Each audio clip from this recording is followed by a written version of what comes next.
All right, moving right along. It's been a great night so far, Smooch. Indeed, and we're having a good time on the 100th episode of the Dawg Show with Troup and Smooch. And another awesome guest coming on from the Dawg House. We got Trey Tucker. Trey, how are you, brother?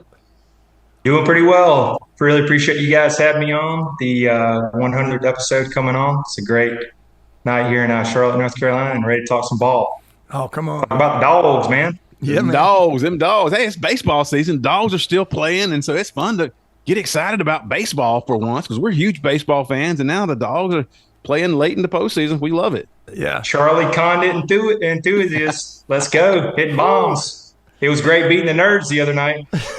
Yeah. Oh, and it was the way that Georgia beat them because they thought they had that game. And really, that play at first base with the bases loaded in the bottom of the ninth was ridiculous. Right. And I thought for sure they're going to review it and say, oh, he missed first base ball game. I did too. I was out walking my dog, watching the game on my phone, and so I had to stop and put it up where I could see, did he get the base? Did he get the bag? And he did. So He got it. Well, Trey, tell us a little bit about yourself. What's your content? Where can we find it? Yeah, first off, so I've been doing YouTube probably since 2016. A lot of it, I'll say at first, was hate to say a lot of cringeworthy. It was audio, but within the last year, helped with my girlfriend, we've really stepped up our game, had a lot of great guests. Part of the College Huddle recently, which is a great community. There's a representative in each state, so I think that's going to be great collaboration coming up. But I had a lot of great guests, especially had Smooch on earlier this year, and just being great collaborating. But I'm on Doghouse Talk on Twitter. I don't like calling it X, Twitter. Also, we're on Doghouse Podcast on YouTube. Got 365 subscribers on the road to 1,000. Hopefully get monetized. That's the goal. You consider it done now. On Instagram, the Doghouse Podcast, and we're on Spotify. So yeah, I appreciate that shout out. Love it. We're all about this is a brotherhood, my friend, and we enjoy getting together and pushing each other's content because, frankly, folks need to see it. You know, I think there's some really worthwhile content makers out there, and we had a few on tonight already. We're kind of continuing that, and folks need to see it, man. There's some good stuff going. It's a great time to be a Georgia Bulldog too. Oh, it is. That's not lost at all. But as we get into some of the questions, we've been kind of thinking about this coming season, 2024, and I think we all think the Dogs are poised to do some great things. But Trey, what kind of gets you going? What gets you excited when you think about this upcoming season? Yeah, first off, I think it's going to be great to have Carson Beck back. It was great to get him back, even though he's driving around Lambo and going on spending sprees. I will say, looked a little sluggish in the first half of the spring game, but it is a spring game. Looked really good in the second half. But anyway, first off, great to have him back. Heisman Trophy candidate, so I think we're poised there. Go ahead and make a bold prediction because I know that was one. Yeah. I think Dominique Lovett will get over 1,000 yards, first 1,000-yard receiver since Terrence Edwards. I think he's got a really great because he's great across the middle, getting the dink and dunk pass. Also can get downfield. And another one is I think Trevor Etienne. Really excited. I know there's Lousy Stinking Gators are still a little salty, but he's going to get over 1,000 rushing yards. So very excited about that. Know it's going to be hard. Replacing Brock Bowers, but I think we got Oscar Delt, we got Lawson Lucky, got the Euroset kid from Stanford, and some other young guys going to be great there. O-line's going to be great, probably one of the best in the nation. So I think we got some really great skill position at receivers, so I'm excited about it. And then on defense, I think Malachi Williams is going to get his head straight finally, possibly over 10 sacks. And then Malachi Starks, he's going to have an all-SEC conference, and we got some young boys back there, KC Bolden and some other guys. So yeah, very excited about it. Love it. Yeah, I think that I know I was going to agree. I think that the Dominic Lovett, that was one of mine as well. I think that guy. I think that two things. I don't want to say held him back because he had a fine year last year, but he's behind Bowers and McConkey, and he was waiting his turn. He's learning the offense. I think that when he's the man or one of the mans, I I really expect a big year from it. And you couple that with the offensive line that you hit on, giving Carson Beck, who's in his second year in this system, more time. And I think if Ladd McConkey would have been here this year and stayed healthy, he'd have 1,000 yards, just like I think Lovett's going to do it this year. I think it's the state the team is at, and Lovett's going to be the recipient of it. I agree 100%. What about when they last week when they put that little snippet, a little bit of a teaser with some of the gameplay from NCAA 2025, and you saw ATN with the ball, and what did they do that on purpose? Where he juked a Florida player and scored a touchdown? I'm like, are you kidding me? Had to be on purpose. Had to be on purpose. Hey, Troup and I were at the spring game, and we don't go in looking. The known commodities, we just kind of check boxes. Okay, there's Carson. He can throw the ball. Blah blah blah blah. But when the second time Etienne got the ball, I think it was a pass, and I looked over at Troup and I said, I just realized how much we've been missing this. He's gonna be a problem. That be a problem. Yeah, that type of guy, and you're spot on with the Etienne. Yeah, gave me Swift vibes a little bit. Yes. You're the third person to say that tonight. So yeah, it's kind of funny.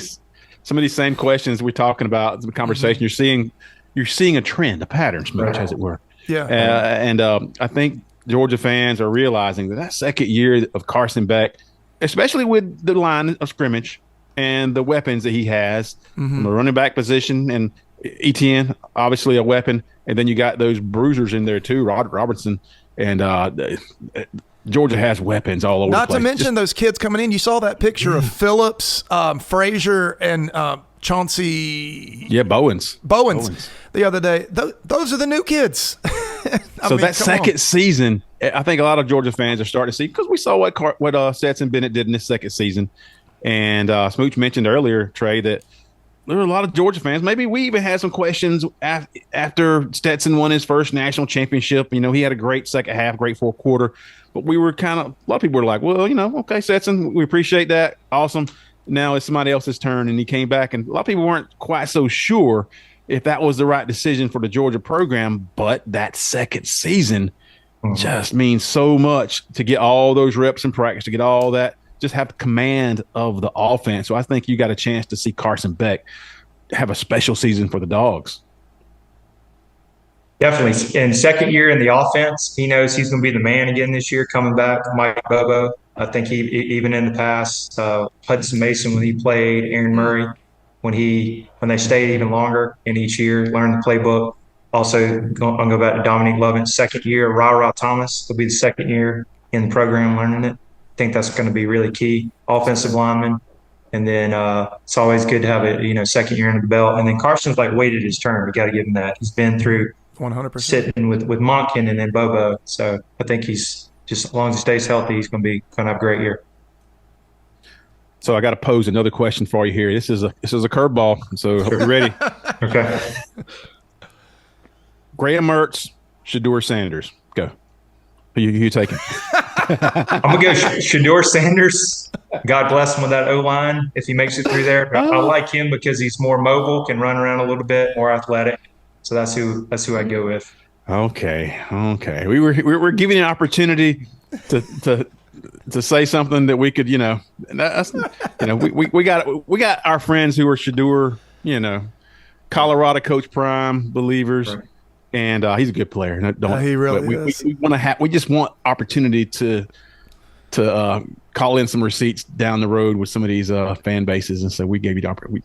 I got a quick receipt before you throw it out. So hey, Billy Napier, we know dead man walking. But how about this for the Florida game? ATN gets over 100 yards, 2-3 touchdowns, and then we're sticking it to him 42-10, and then they put Jaden Rashadi in. Throws a long bomb with a touchdown. Just because digging it I would die from joy. So Gunnar Stockton in the third quarter, and then Rashad in the fourth, right? Exactly. So Kirby's keeping receipts, and if the Gators get blown out, he might not make it. He might not make it back to the airport or wherever. He thinks the same thing. Yeah. I really do. I don't think he'll finish the season. I really don't. And the fact that you could have Chauncey, who was a flip from Florida, and you got Etienne, and then Rashada. Oh my gosh, it just writes itself. But yeah, I don't think he does. I think that they give him early in the season, they'll get in a close game, they'll eke out a victory, everybody's going to get behind him, and then the first time he has a flop against a team they should beat, which is going to be within the first 3 games. What you heard us 2 weeks ago on our show, right? Because Dooley, what's his name, was saying they got to win their first 5 games. So if they win their first 5 games, and those are not sure wins for Florida, they aren't. Right. They might be. Yeah. If they win 3 of them, that will be a success. Yeah. But then they got to find a way to win those 4 out of their next, 7? 7. Yeah, they're trying to figure out a way for Florida to make the playoff. And I was Pat Dooley. Pat Dooley. Yeah, it's adorable. I think Pat understood he was performing a complex mathematical equation. Fuzzy. It's fuzzy. Yeah, a little fuzzy in there. This required some sort of suspension of belief. So. Yeah, man, we've been having a good time tonight, and Trey, man, we thank you so much. We've been following your stuff, and we are fortunate to count you as one of our friends. And we really appreciate it. Yeah, anytime you need us, give us a holler, man. Tell us again where we can find you. Yeah, at Doghouse Podcast on YouTube, also on Twitter at Doghouse Talk, and on Instagram, the Doghouse Podcast. Perfect. Yeah, if you don't mind, real quick, I want to make another little bold. Just one. Do it, brother. One overall 2024. So Alabama goes 9-3, goes to the Outback Bowl. Ooh. Doesn't even sniff Atlanta, 9-3, and Cable DeBoer, a little warm seat. I know that's a big buyout. So anyway, I like them 9-3. I just think you got Milroy, and that defense looked bad in the spring, and 9-3, they're going to take some losses. So, not a DeBoer believer. I like it. Not at all. We had to get a warm body, and he took it. We have an archive for these kinds of quotes, man. Yeah, hot take. Yeah, we'll archive it, and when you're proven right, man, we will spare no expense in getting the word out there. Sorry, one real quick one, because I was just thinking, hey, Shane Beamer gets fired later this year, or really hot seat. Shane Beamer on the hot seat, because he's been saying some weird stuff, and I think they're getting a little impatient there in Columbia. Just saying. Yeah, you do say some strange stuff. Okay. Yeah, well, there's no observable momentum there. It's just hard. They can't get a foothold. But man, hey, thanks for giving us time tonight. Really appreciate brother, you guys. Thanks for having me on tonight. Oh, brother, we love it, brother. Man. Love your stuff. All right, man. Appreciate it. Go Dogs. Go Dogs. Go Dogs.